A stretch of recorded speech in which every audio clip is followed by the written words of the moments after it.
for this meeting is real estate issues in the medical marijuana space. We have a great panel today. I'll do some introductions, and then each of the panelists is going to speak about some of their experience in the cannabis industry, some of the real estate and finance issues that they face and that they commonly see come up on some of those transactions. And then please be thinking of some questions for the panelists once they're done speaking. We'd like to open it up for some Q&A. So our first panelist is Chadwick Campbell. Chad is senior counsel for Thomas Title and Escrow up in their Scottsdale office, so he was very kind enough to drive down for the meeting today. Chad began his career at the United States Air Force as an aircraft maintenance officer.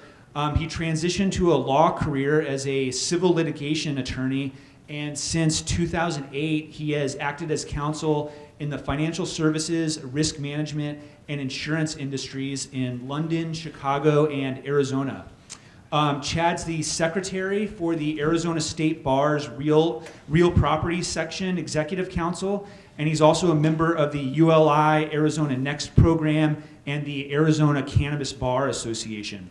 He and his family are very active in the autism community. His wife and his 3 kids.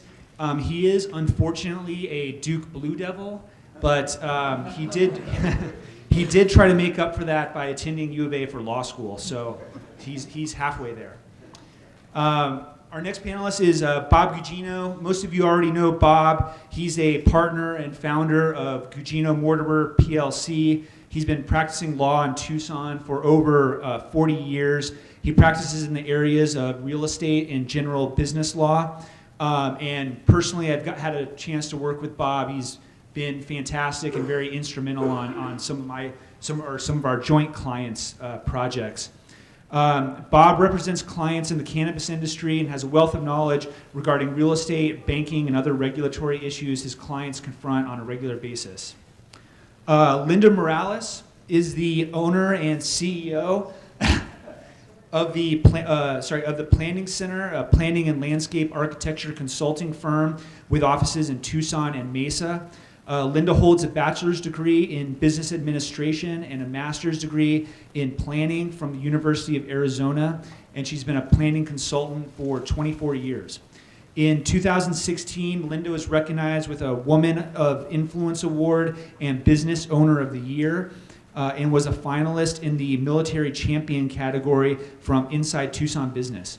Recently, she was recognized by AZ Big Media as a 2020 Arizona Business Leader, and she's also a member of the American Institute of Certified Planners and serves on the Metropolitan Pima Alliance.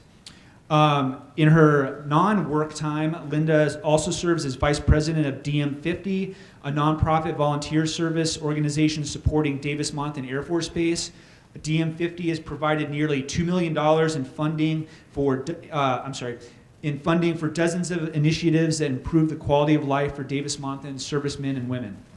And last but not least is Ed Henney at Long Commercial. Ed was involved in one of the very first grow and dispensary transactions here in Tucson. So he's been working in the medical marijuana space for several years, and is also going to offer some great insights. So with that, why don't we start with Chad, and like I said, if you guys could each kind of talk about your experience in the cannabis space, and then we'll open it up for questions. Thanks, Matt.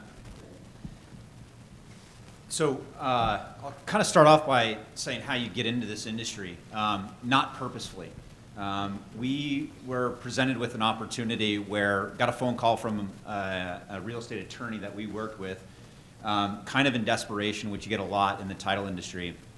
We have an escrow with another company. They're going to terminate us because they did the rent roll, they saw the names on the companies, and they pulled the plug on the escrow. Can you help us out? So kind of ran towards that problem, and it took a while and a lot of brain damage to figure out how to get it done. And but we got them closed, and then at the end of that incident, we decided that we were probably a little bit more knowledgeable than most people in the area, just because it took a lot to figure out how to get it done. So since then, we've very gradually started to ramp up our efforts in marketing and telling people that we can do these transactions. What makes it complex is really the underwriter side. So as a title agent, you're obviously connected to the title underwriters who write the paper, or who's papered on and who's buying the risk. The title insurance piece itself is not complicated. It's just an insurance product, and there's insurance products for all businesses, including those that are operating in cannabis. So, but what makes it unique, at least in Arizona, where title and escrow is typically done by the same entity, is the money piece.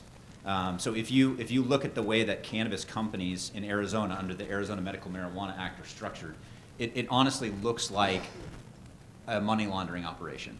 You have one entity that takes in, that's the license holder, it takes in all the cash, and then all the money goes out to all the management companies that surround that nonprofit, because it has to be structured as a nonprofit. So there's a staffing company, there's a leader management company, there's a transportation company, there's a real estate holding company, and so all the money kind of goes out from there. And with cannabis being a controlled substance at the federal level, you start dealing with interstate commerce and FDIC and all the banking rules behind it. So it's really not the title insurance piece that causes problems. It's the fact that people are moving money, and it looks like money laundering. So the title insurance companies, or the title underwriters as a whole, or in general, have stepped away from cannabis transactions. Now that still it creates an opportunity if you can figure out a way to do it, and as a title underwriter, if you're willing to accept and mitigate that risk, which several underwriters have done. So in the past, these transactions were sort of done on a don't ask, don't tell policy. Company A sells to company B, and then 6 months later, a dispensary pops up. But now there are publicly traded companies in the space, there are REITs, there are private lenders, and the amount of due diligence and transparency that exists in these transactions has gone up tremendously. And when you start having non-related parties getting involved, people want to know what's going on, and everything needs to be done above board. And when I say that, I'm not saying that it was done illegally before. What I'm saying is that things were just kind of done maybe without the level of transparency that you'd expect in a normal commercial transaction. So now you put everything on the table, and a lot of the operators are doing that, which they should, say, this is who we are, this is what we're doing, deal with it. And when that happened, a lot of the big players backed away. So out of the big 5 underwriters, national underwriters in the title insurance space, all but one of them has basically said, we ain't touching it. And then in order to find a title underwriter who's willing to do it, you're kind of caught in this situation where you either get a big national, well-known, well-capitalized title underwriter with limited coverage, because with the Cannabis Connection, there are certain limitations they put on the title policies, or you go with a smaller, regional or boutique, slightly less capitalized, slightly less known underwriter who may do it with the regular extended policy that you would expect, again, in a normal commercial transaction. So it's a bit of a minefield trying to navigate the process from a title perspective, but then of course the escrow as well. It's the touching of the money that causes the problem for most people, that creates that sort of liability. And so you'll find that sometimes you'll have to split the title and escrow, which is commonplace in other areas. In some places you have one title company that does it, you have a different escrow company that handles the transaction. In some states you have an attorney that does the closing, and then you have a separate title company that does it. So we've closed transactions, or we've handled transactions where we've had to split it because of the money aspect. And then in other circumstances, depending on the aspects of the deal, we can do the whole thing. The best piece of advice that I would give to everybody is that if you're kind of dabbling in this space and a transaction is being contemplated, get in early. Make sure that you let everybody know what's going on. The title policy will require additional underwriting. That takes extra time. And depending on the circumstances of the transaction, whether it's an ongoing operation or a future or planned operation after the transaction, that will impact what type of title coverage that you can get. So it's been quite a journey to get in this space and figure out how best to get the transactions done. But we've gotten to the point within my company that we feel very comfortable doing them, to the point where we're actually going out there and actively telling the world that we do these transactions. Matt, thanks for inviting, and thank you to all the familiar faces out there who I've worked with over the years in many different capacities. I haven't been to one of these meetings in a number of years. It's enjoyable to see you all. I got involved in this space about 8 years ago when the medical marijuana legislation the referendum was passed, not legislation, referendum was passed in 2010, and thereafter there was a scramble in the market for to find qualifying properties for people who were applying for licenses or who had been awarded licenses. And any of you that were involved back then know that there was a real stigmatism if you were approached by a operator or potential operator of a medical marijuana dispensary. There was a stigmatism as to what was going to happen to that property, because no one knew what was going to be the end result of operating a medical marijuana dispensary.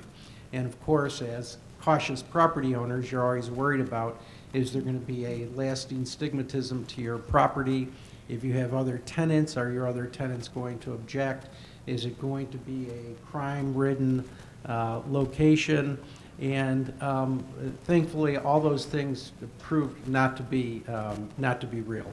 There, isn't crime associated. It hasn't been a stigmatism to other tenants. There's still properties that can't have that type of a tenant for some of the reasons that Chad mentioned, namely the federal regulation, which makes it a controlled substance and therefore illegal. So that then kills the ability of bank loans. So if you have a shopping center, as you said, that has a bank loan, or you want to put a bank, or you want to refinance a loan, when they see your rent roll and you have a marijuana dispensary, you're automatically pretty much excluded from obtaining that loan. So banking is still one of the big challenges. From that time 8 years ago, somehow I started to represent some dispensary owners in both lease and property acquisitions.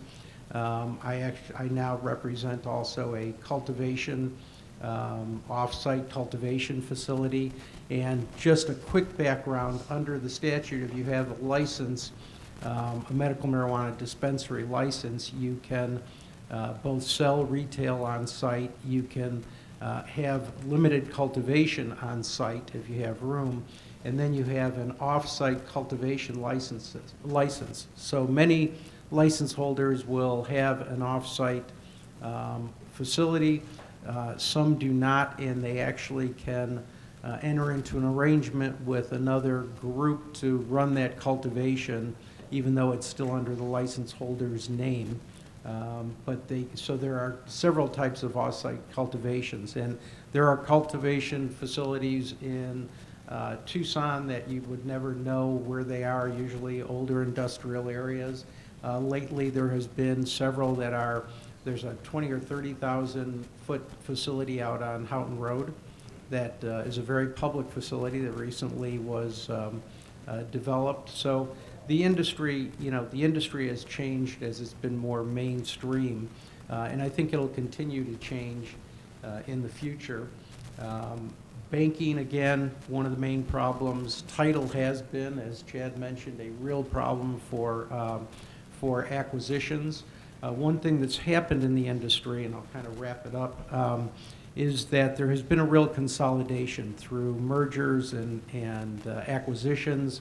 8 years ago, there was a real funding problem, and the people that started and got the licenses, my hat's off to them, because they were really the pioneers in the industry. Today you have very large groups. You've had consolidations. There are three main dispensaries that operate multi-state: Harvest, Curaleaf, and MedMen, and they all operate, I think Harvest may have something, you may know, Chad, something like 50 dispensaries countrywide. Yeah, so I mean, they're very big players who have raised privately hundreds of millions of dollars for expansion, so they have gone in and acquired these smaller startups, for lack of a better term, the mom and pops, who were originally licensed. And now Harvest, I think, has 13 licenses in Arizona. They have one in Tucson. So there's been a lot of acquisitions, mergers, a lot of private money has come in because people honestly see this as one of the growth industries that of our time.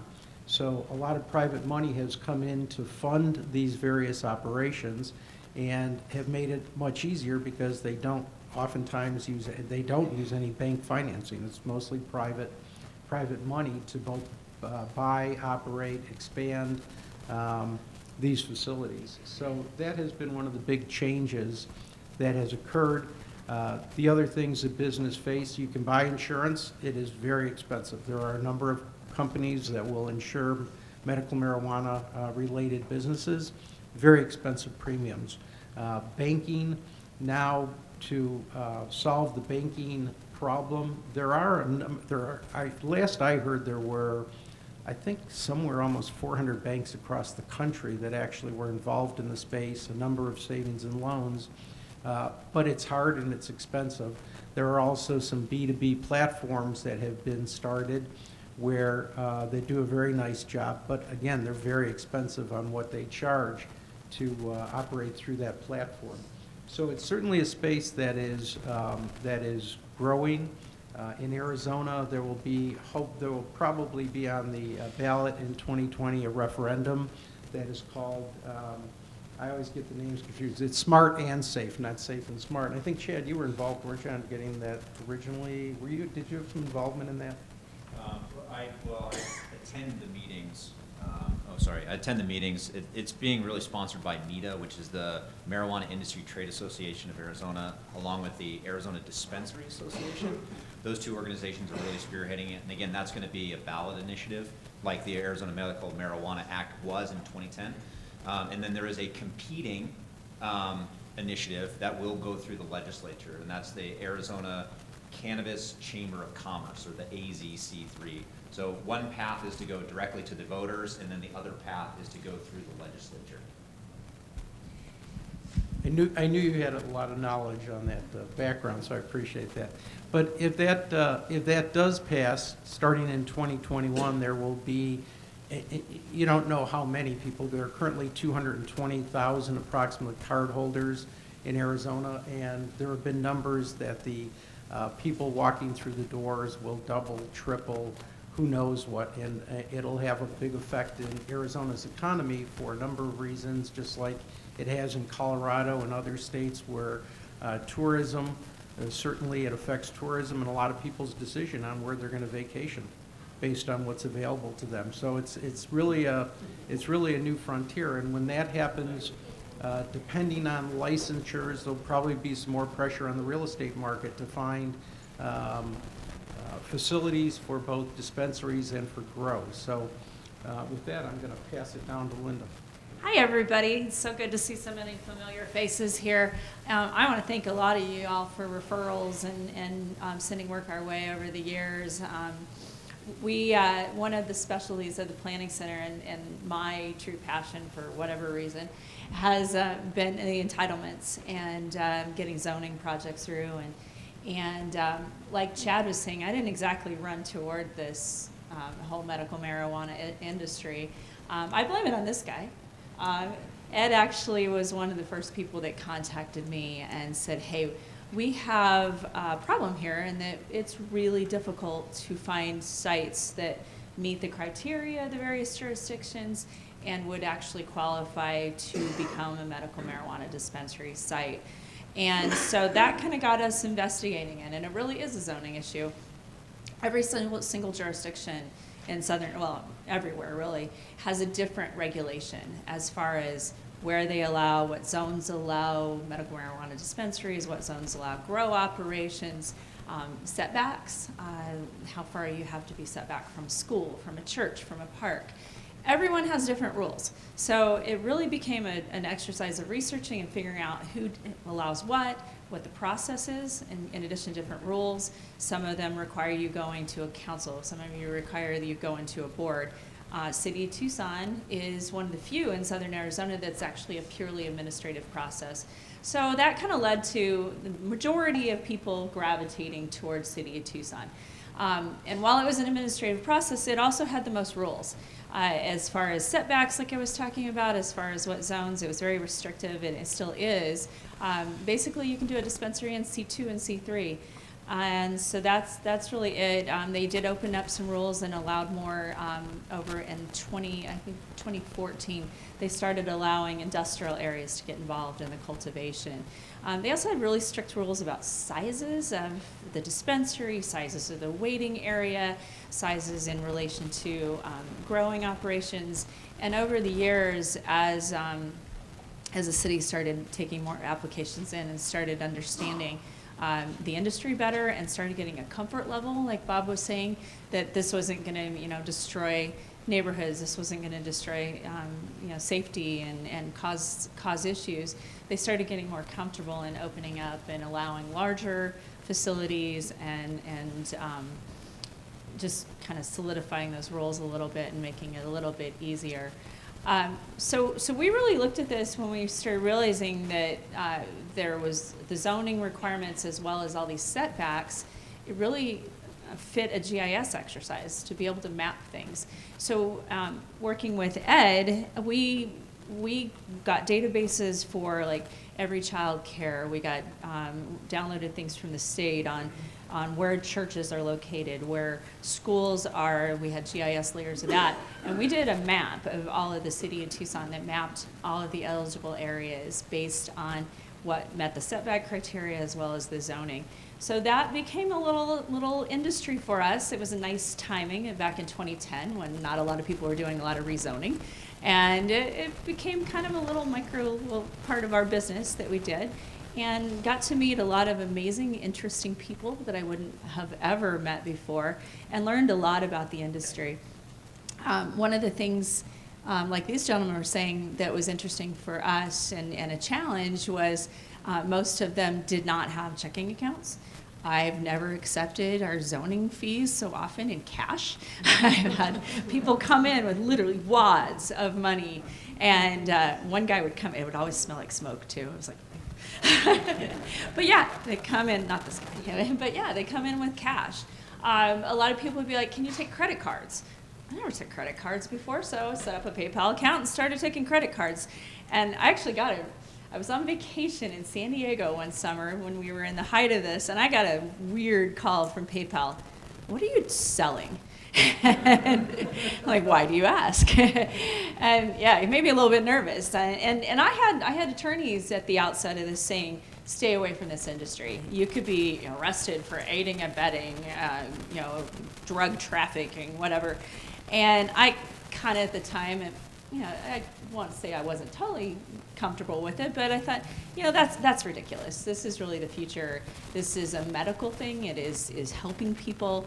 And so we kind of dove right in and really accepted a lot of projects and worked on and got a lot of dispensaries done. Most of those, like I said, were in the city of Tucson because it does allow more, and it was that administrative process that allows the clients more certainty. You don't have to go through a political process. You don't get a whole bunch of neighborhood activists coming out. I think it's really interesting how accepting actually the neighborhoods in the city of Tucson have been. There are some that are nervous, but there's a lot of midtown neighborhoods that tend to fight a lot of things related to zoning.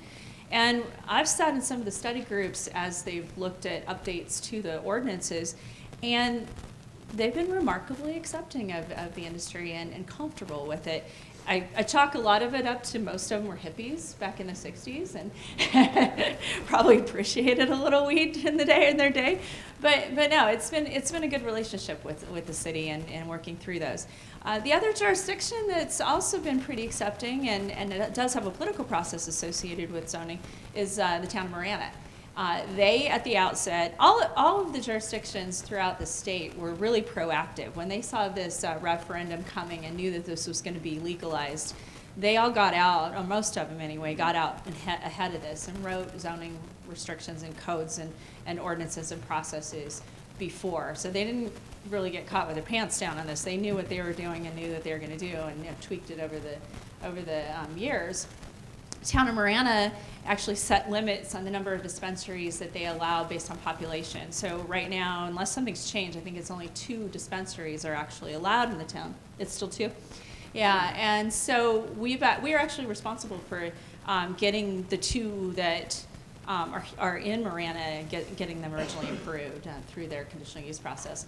And the first one was a little dicey. Like the town council was like, but we got a nurse out there. We talked about the medical benefits of it, talked about the life-changing effect that it's had on people, and they approved it. So they've got their dispensaries. As far as I know, they've had no issues. I know the one on Ina Road is actually expanded. So it's been doing really, really well. The other, Pima County is an interesting one that they do allow it, but nobody's really tried that process. And I'm kind of surprised they haven't, because I do think that it's possible to get one done in Pima County as well. We've explored sites, but it's just never really come about to get to an approval process. And Ed and I were just talking about that. We're surprised that hasn't happened. Some of the challenges we had that weren't anticipated by the city of Tucson in particular, and had to work through as in the early days of this, is, what defines a church? As you know, churches are popping up everywhere. Sometimes they're not even a permanent use in a site. So, Ed and I had a site on one of them that we went out and, found this church that was in a strip mall that had like a sign on the door that said church, but, we had to help work with the city of Tucson to define what is really a church. I mean, it had to have a regular meeting. It had to have regular services on the site. We worked with Craig Gross at the time, was the zoning administrator, and we worked through that to figure out those nuances. Parks are another thing. What constitutes a park? Is it a linear park? And the original ruling was no. Rito, Linear Park, the Loop, those don't count as parks. What counts as a substance abuse treatment center? Is it only inpatient? Is it outpatient? A lot of nuances that were kind of planning nerd issues that we had to really dig into and figure out. What's a school? Is it a dance school? If your kid goes and does karate, is that? And not everybody, not all the jurisdictions define that the same way. So it was pretty fascinating. It was a learning experience on all sides of things. And we're really proud to have been instrumental in getting a lot of the dispensaries around town permitted, and excited to continue to help. We do have a couple clients that are still actively looking and moving sites around now that that's available to them, and really positioning themselves for when this does become legal recreationally. With that, I think I'll pass it to Ed. Thank you. For a while, I thought I got to see more Linda than I did the office, but I have a better half who had a cousin who was a retired doctor, and she called me one day and she said, "This is my calling in life. This is what I'm meant to do. You need to take care of it for me." Well, at that point, it was still wide open and nobody knew all the rules for every place. So after a couple of months, I got a hold of Linda. We went and started going through the process she was telling you about, and it's proven to be a lot of fun. That dispensary is now sold, but it has been just an amazing journey. I don't think anybody in the room here has ever tried to pay their taxes with cash. Well, I accompanied her to the IRS. I got her into the door and in. And when she put $60,000 cash on the counter, they wanted 10% penalty for paying in cash. There are many things now. There are some places in Phoenix now. There are 2 that they can deliver in cash. So there's been a whole lot of different processes here and learning curves. I've got friends up in Denver, and we keep looking up there. I got into doing some of the financing. That had been a lot of fun. He was talking about title insurance, in selling 2 different properties. It was kind of a unique situation because the seller received cash outside of escrow and receipted the buyer. and title never knew what the property was. I mean, they knew what the property was, they didn't know the use. To me, it's like buying title insurance like in Mexico. It's got all the exclusions if they know that it's marijuana related.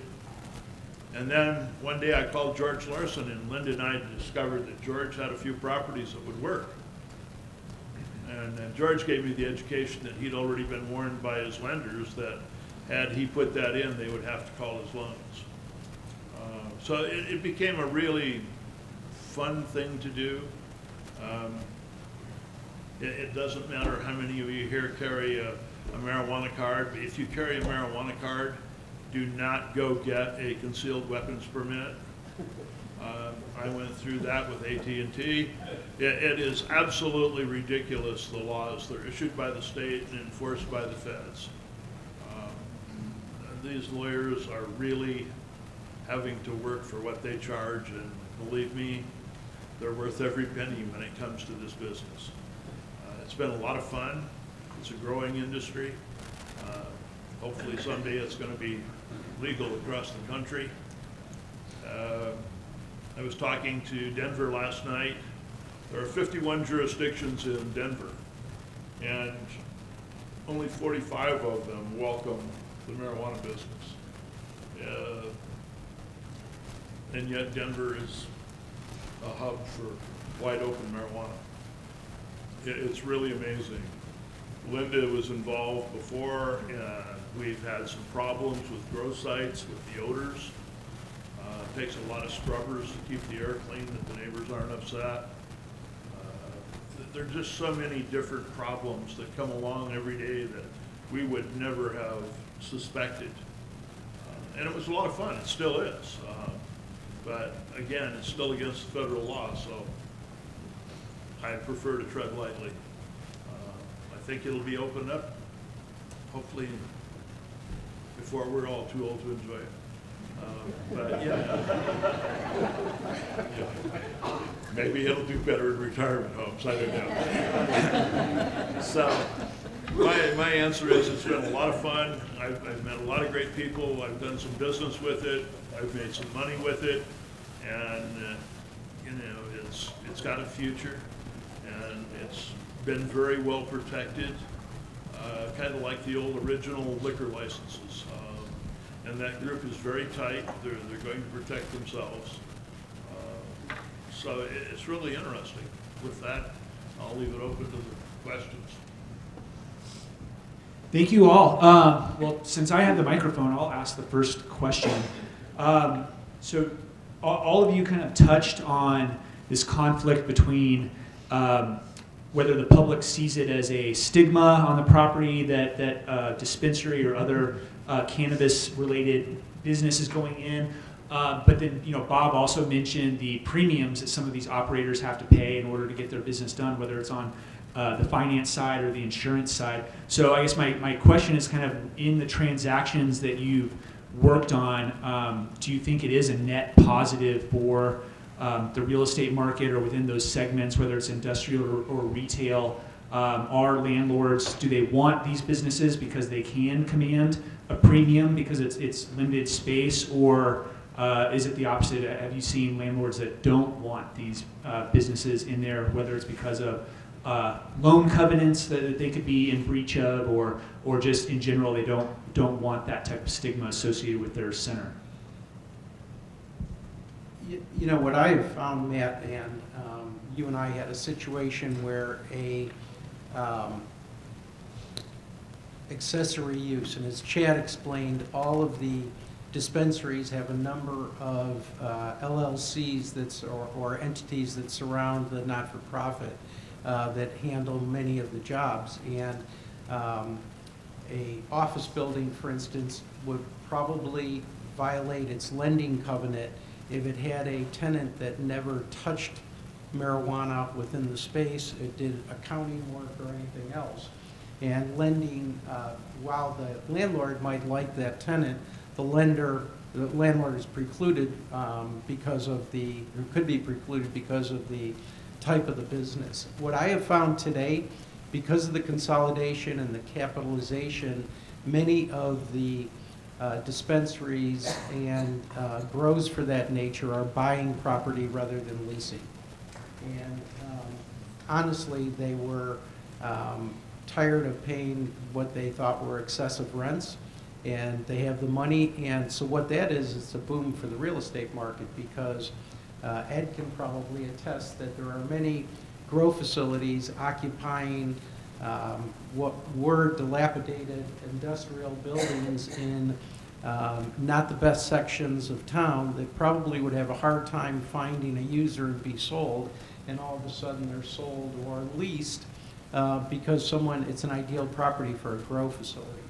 And so that's helped the market, and I think that the adult use referendum, if passed, or initiative, whichever way it goes, if passed, would be a boom for the real estate industry, because it's opening up for expansions and new uses. So I think it's changed a little bit again, Matt, as we mentioned earlier, where the landlords in general don't have the problem other than their lenders. I think some centers, I mean, George, you've probably got some centers where it just wouldn't fit in to have a marijuana dispensaries, but many centers don't have any problem with it. You've got a dispensary operating next to a banner-operated clinic, or something of that nature. So I don't think the stigmatism is there from the landlord's perspective to the same degree that it was. I've heard in Denver there was approximately 4 million square feet occupied by grow operations. Do you have any sense in Arizona, provided it is legalized, what the potential capacity might be for grow houses? And would there be any advantage between Phoenix or Tucson, growing in either Phoenix or Tucson area, or urban or rural locations? Numbers-wise, I have no idea. I actually don't know how to answer that question. The second part of the question, I think, is going to be, I think it's going to be more rural. Bob was talking about consolidation that's happening, and there's a lot of brand building that's going on. So he mentioned Harvest. Harvest got an $850 million private equity investment last year. They got a ton of money, and they need to deploy that. So what are they doing? They're buying up other dispensaries. Now, the purchase of buying, again, because that structure where you've got the not-for-profit surrounded by the management companies, you can't actually buy a license. You have to do this really unique transaction where you do a board of directors swap out, and then that board of directors comes in and then replaces all the companies with the new owners. And so it's a really, really kind of unique way they do that. But with all this consolidation happening, there's a drive to build a brand, which is a lot like, you know, these hyper growth tech companies. A lot of capital, not a lot of profitability, but deploying a lot of cash. And as that's happening, the way that the operations are being run are changing as well. So I see that there's going to be a lot of consolidation on the grow side. In fact, the license that you can get in Arizona is 3-tiered, and Bob mentioned this. It gives you the right to have a dispensary, processing, and cultivation. So it's a vertical monopoly for your operation. Not every operator either has a license or utilizes all aspects of their license. You can have a license, run a dispensary, but you can buy the product from another grower. The biggest grower, I believe, in the state, the biggest cultivation operation is Copper State Farms. They have 40,000 square foot in Snowflake, Arizona. So I think that model where you have consolidated grow, and then even where the grow facilities are supplying other license holders for the retail piece of it, is probably the way it's going to go. Again, that's just my humble opinion. Last year, there were 166,000 pounds of marijuana sold in dispensaries in Arizona. So that number has been almost doubling in the recent past, from 2 years to, that doubled from 2017 to 2019. So again, if adult use passes and that demand doubles or triples, it's going to put a real pressure on the grows to produce it, because everything sold in Arizona has to be grown in Arizona. Can't cross state lines. Likewise, you can't grow in Arizona and sell elsewhere. So while there are, Harvest has, I think, a 20,000 square foot facility up in the Prescott area, maybe 20,000 indoor and 10,000 outdoor. There are a lot of craft grows that are the smaller grows that find a place in the market. One that I'm working with actually sells most of its product to Phoenix dispensaries, but they're located here. They have a very high quality product, so they have created a spot for themselves in the market, and I know they want to expand. They're looking to go from a probably 15,000 square foot indoor facility. They'd like to go to at least double that. So if any of you have any 30 or 40,000 square foot old industrial buildings that you're looking for someone to find a home for, you may want to give me a call. But, you know, so I think it's going to increase that. In my own opinion, it's going to increase that market. It's going to increase the need for grow facilities or expansion, either new grow facilities or expansion of existing. Yeah, I wondered what landlords are receiving for market rates for leasing grow houses. Is there an average rental rate? There isn't, Bruce, because the data just isn't known.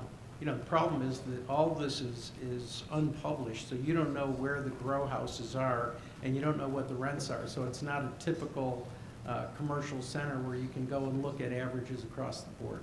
Now, every one of these has been negotiated individually, whether it's here, Phoenix. Some of it's outside, some of it's all inside. And from what I'm seeing, I look at it like it almost, Rob, should be next to a solar field. It needs water and it needs a lot of power. With those two things, you know, if you've got an old industrial building that it can get the power and has the water, they work really well. Again, you're going to pay a lot for air scrubbers unless you're out there by the solar fields. I work with several brokers that have slowly started to specialize in the space. And then also there's a firm in Phoenix that is kind of like a mini REIT. They have a portfolio of cannabis-related properties. And just talking to them, roughly the multiplier, at least this isn't for lease, this is for transaction, for purchase. But if you can find an industrial property that can be used for cultivation, and it has the zoning and entitlements for marijuana, which Linda was talking about earlier, the multiplier is about a 1.5x. So it's pretty substantial, at least from the purchase side. 1.5x what? So Mark, market value, sorry. So if you have two identical warehouses across the street, if one's zoned and one's not, 1.5. Just so everybody can hear the question, it's kind of a question and statement. So as many in the room may remember, I was a lender for 20 years, and then the last 6 years I've been on the equity side, owning, investing for a company. And a couple of years ago we were faced with a question about investing in a marijuana type related business out of state with cash. So no borrowing with that. And we elected not to. And I kind of share with you the reasons why. I'd like the panel and maybe lenders Joe Snap in the room to address it. So you might be sitting here thinking, gosh, maybe we won't borrow to do the deal for a medical business or marijuana, but we'll do it with cash. So think about that. What would be the ramifications? So we just closed a loan last week, and the lender asked in the application, are you invested in? It wasn't the question as to whether this particular collateral property would be the marijuana related business, but are you invested? And the loan documents addressed it too. So my caution is, and my question is, if you're invested in a business that's cash and you didn't borrow on that particular facility, does that pose a problem to you when you're borrowing from a federal regulated institution? So that's the question.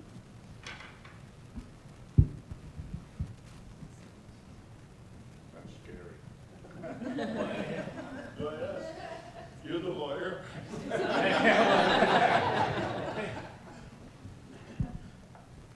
Banking matters are hard. no matter how you spin it. There are two banks that I know of, or two financial institutions that I know of, that are doing the business from a depository standpoint. To my knowledge, nobody on the banking side is lending. Almost every deal, I've done about 14 deals in the last 12 months, I think. All but one of them was financed in some way. So one of them was a small deal, $385,000. It was a raw piece of land, and they were able to pay cash for that. Every other deal has been financed. It's a variety of financing. The most popular one is a seller carryback, where you have a seller who's willing to stay on the hook for a while. And then there is private lenders, so you have private trusts or individuals that will lend. I've seen it, what I call, I was talking to Matt about this, it's like sort of structural financing, where you do an agreement for sale or a contract for deed, which is basically like a triple net lease with extortionate rents for whatever the period is, and then a little bubble at the end. And the idea is just to spread out the installments so that they can afford to pay it cash as you go, and it avoids the whole financing situation. And of course, you record that contract for deed, and you have an equity interest in the piece of land while you're doing it. But then there's some other things that are happening, like there's I mentioned about that mini REIT in Phoenix. There's actually a full-blown national REIT that's based in San Diego, and very interesting business model. They're coming in and buying properties from existing operators for, I think, 4 times X or 4X market value, but then the rent stream is equally as inflated.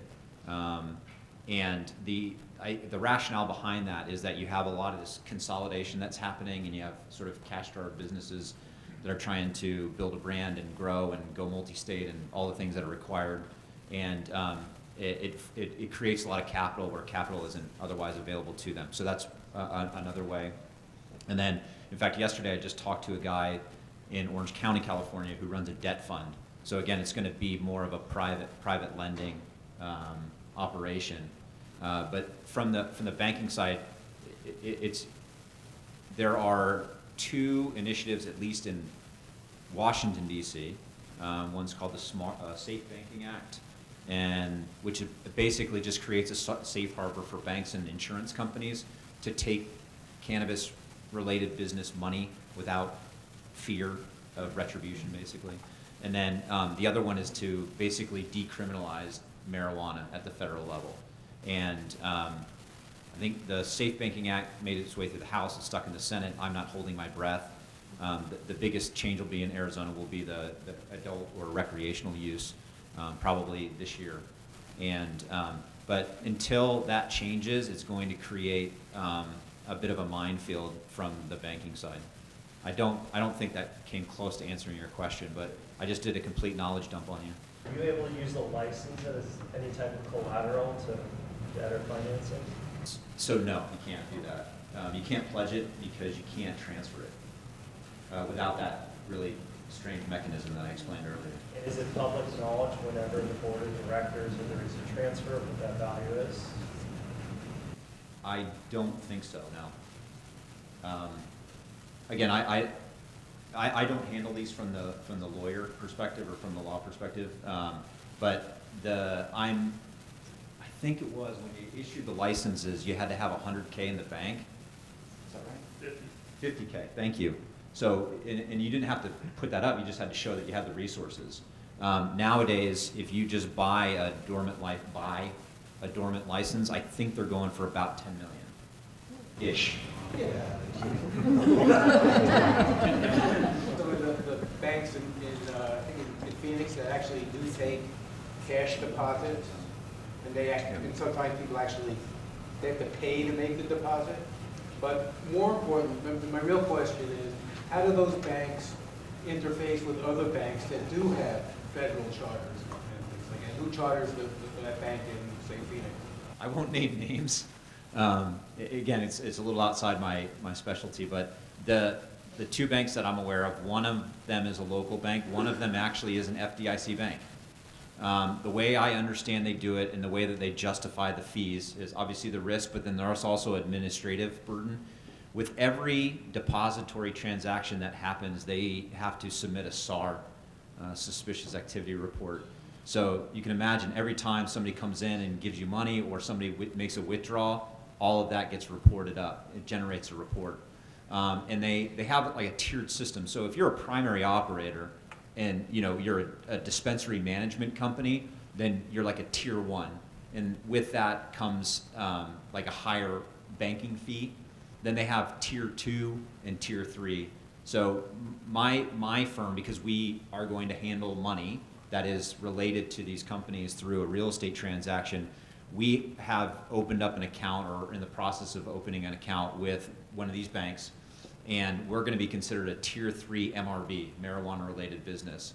And there's a fee associated with that because we have that label as a tier 3 marijuana related business. And fortunately, what we pay is a lot less than what like somebody who's touching the product would pay. But you do get sort of carved out, and you get given to specialty bankers, and everything that you do gets scrutinized, and it's a very costly endeavor. And then interactions with the other banks, I guess it's the sort of money laundering operation at work, is that once you get your money into a bank, then it's clean, right? So if you go from bank to bank, it's all right. And I can tell you, these companies, they run payroll, they pay for their insurance premiums, and there are third-party B2B operators, which Bob was talking about, that actually do the retail transactions. So there are companies that can come in and take electronic transfers of money, not with cash. So it's not easy, the banking piece, and obviously that has a huge impact on us as real estate people, because when it comes to the purchase, the lease, the maintenance, the insurance, everything else that comes with those transfers that relate to the real estate affects us. On the lending side, we go out to the capital markets, and I can tell you there's some light at the end of the tunnel. Whereas if you look back, 18 months or 24 months, it was a definite no. But every year we go back, every 6 months when we go see our national lenders at these conferences, and I'll know more. We're going to one in early February in San Diego. But every year it's like no, and then it's like oh maybe, and then 6 months ago it was some of the debt funds and family offices and equity groups were starting to get into it. When there's money to be made, these capital markets figure out how to get around it. So I'm expecting next week when we go talk to our lenders that some are going to say yes, we're starting to do it. And the whisper out there is that in this kind of the transformation of the industry is there something like when there's a percentage of like the THC, I'm not very knowledgeable about this, but the oils and the stuff that's not addictive is now becoming, oh, we could do that, but we're still staying away from that. And does the panel is there something that now that's not the addictive properties of cannabis that people are looking at? I know that Ed's going to know a lot more about this than I do. I gave up my ticket. The magical number is 0.3%. That's the THC level. THC is the psychoactive drug that you find in cannabis. So there's a sharp distinction between, and I don't know if this is like nomenclature-wise the right way, but there's cannabis and there's marijuana. They both come from the cannabis plant, but like in practice, you have the CBD, the stuff that you can find in Circle K now. That's the stuff that's grown from the hemp plant, and it's less than 0.3% of THC. The 2018 Farm Bill legalized hemp. And in fact, over the summer was the first crop of hemp in Arizona. And in fact, that threshold, that 0.3%, was a big deal because a lot of the crops, 40% of the crops that were harvested actually went above that.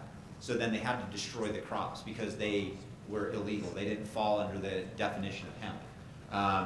And then the other side of that is the marijuana. And so both of those are treated differently, not only from like the Farm Bill and the federal government side, like whether it's hemp or marijuana. And then from, again, my little sliver of the world in the title insurance piece is that the title industry, the underwriters, have actually moved towards doing hemp transactions while they have remained distant from the marijuana transactions. It's the same product, just a different process. Yeah. It's become real interesting. There's a lot of the product backed up right now, and you're going to sit there and you're going to have to find some way to process that it'll last for a longer period of time. You know, you see this stuff come and go, and I spent some time, I've got two of my investors are retired bankers, and I ended up going to 3 states, approaching the attorney generals on how to open a bank strictly for the cannabis industry. And the answer was, you can't. Because if you do, you have to be FDIC approved for any bank that you're going to put in there. So between California here and Nevada, I spent a lot of time finding out I couldn't do what we wanted to do. But we were going to actually be a depository for them and also make loans back out to them. And that wasn't available. I mean, we spent a lot of time trying to figure out how. That wasn't doable. But the products, like you said, 40% of what they were just going to use as hemp no longer qualifies as hemp, but it's not good for good pot either. So that gets destroyed. The marijuana is, like I said, takes a lot of water, a lot of electricity, and a lot of babying. But the monies are there, the profits are there. The lending we've done, we've financed some grow sites. I guess the way I'll say it is as hard money lenders. We charge high rates, but we short-term the loans and we've never had a problem. How high is a high rate at? 18, Oh, 3 years. I'm curious about the servicing agencies that would service that loan, or unless you're making collections yourself. Title collection. So how do they get around it? I mean, you're servicing this marijuana loan. I don't know, they get paid and I get a check. Security. I'm not gonna wave a red flag at a bull. Because it's illegal at the federal level, and bankruptcy is a federal body of law, a marijuana company cannot go into bankruptcy, which is obviously very interesting for distressed companies. And then when we're talking about lending, you just talked about loan servicing. What about in hard money? What if you want to foreclose and you want to take the property, but when you take the property, there's product on it. Can you actually take possession of that? I mean, there's a lot of unique questions that arise with the lack of access to bankruptcy courts, and then also with the licensing and requirements of possessing that property or the product that's on the property. You know, that's a great point, Chad, because the product itself can only be possessed legally by the licensed grower. So in a lease, for instance, you need to carve out a position that if there's self-help, you have to allow the license holder to come back in and take that marijuana because it's illegal for the landlord to take possession of that. So you can't use a lockout like you traditionally would. You have a problem that then you're in possession of marijuana illegally. So that has occurred. You know, the one thing to follow up on something that Bill said and the whole lending, I think what everybody is going to find is that this whole industry is progressing, and somewhere, who knows when, but somewhere in the future, you're going to find these federal laws change, you're going to find the banking change, and what I'm seeing now is where 5 years ago people would say we're not touching it, whether it's accounting firms, and David, I'm not sure what Beach Fleshman had as a policy. We don't do it currently. You know, but are probably looking towards it, thinking. We've had discussions, and the firm in Phoenix that is very much into it. Right, and again, I've had clients that have had to find accountants that will handle that type, and I'm talking to some bankers, and some of you may know what the internal discussions are. While it's still, we can't touch it, it's not hell no, it's we wish we could, but we can't, and please come and see us when things change, because banks realize what a deposit, you know, what a source of deposits this industry is. And from people that, you know, a normal depositor is coming in saying, well, what kind of interest rate are you going to give me? Where, you know, right now, the people in the industry just are, you know, please don't charge me as much. And one of the B2Bs, as an example, charges 1.5% on deposits. So, you know, you deposit $100,000 into that, and it's a $1,500 fee, in addition to probably a monthly servicing fee of about $300. So it's expensive to find a place to do business through. There was one in the state that did file bankruptcy, and it got thrown out to Superior Court.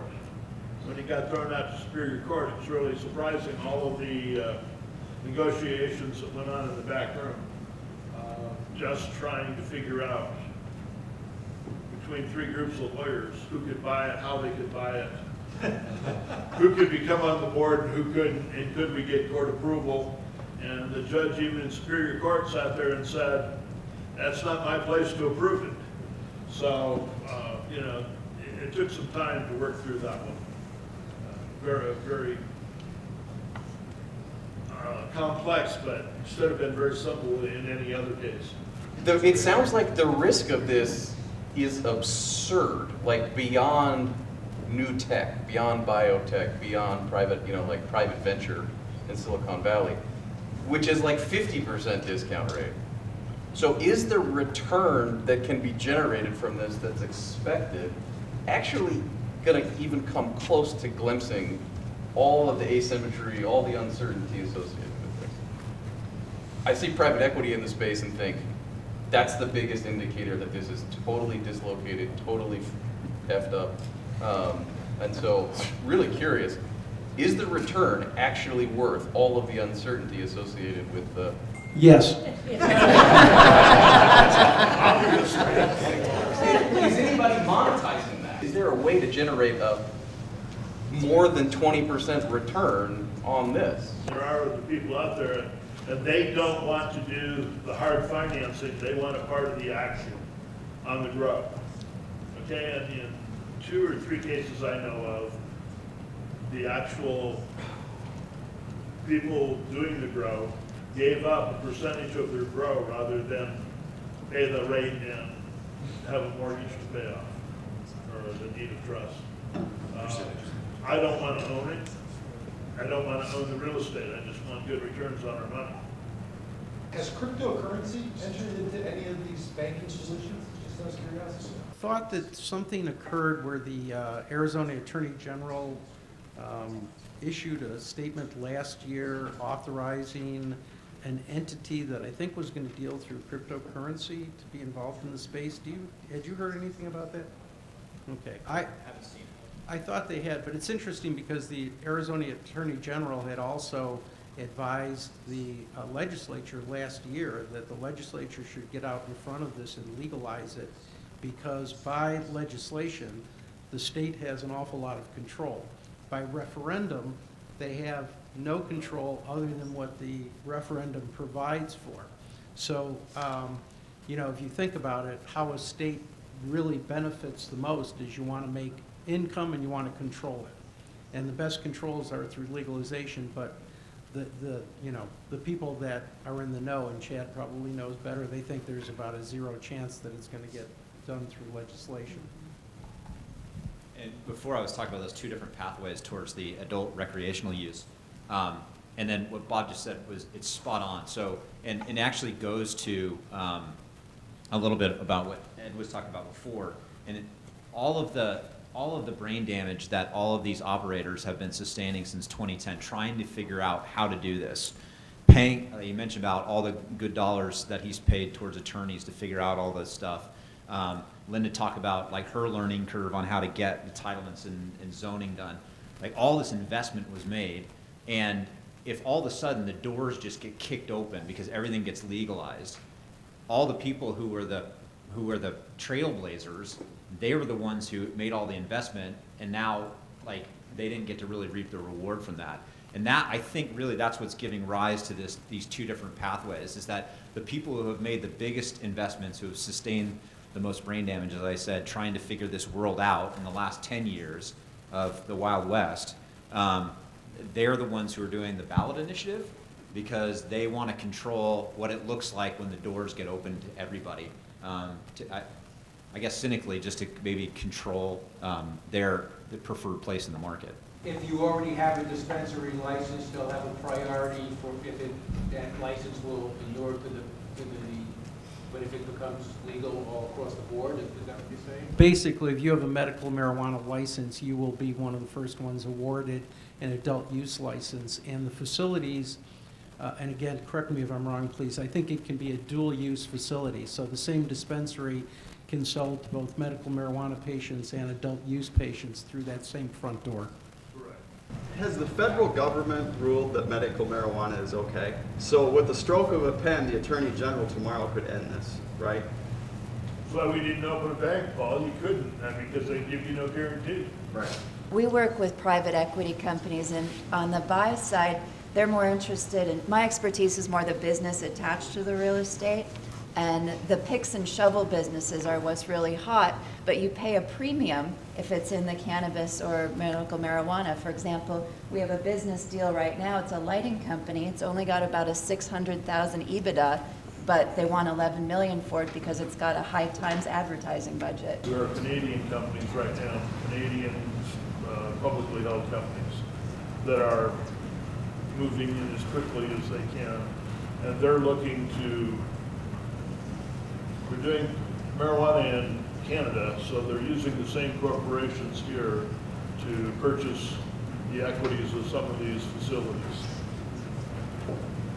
Yeah, there's also Canadian banks that are Yes. stepping in on some of the lending side as well, to take over where US banks aren't able to operate. But you gotta be close enough to get you. Any other questions out there? Great, well, I want to thank all the panelists for participating.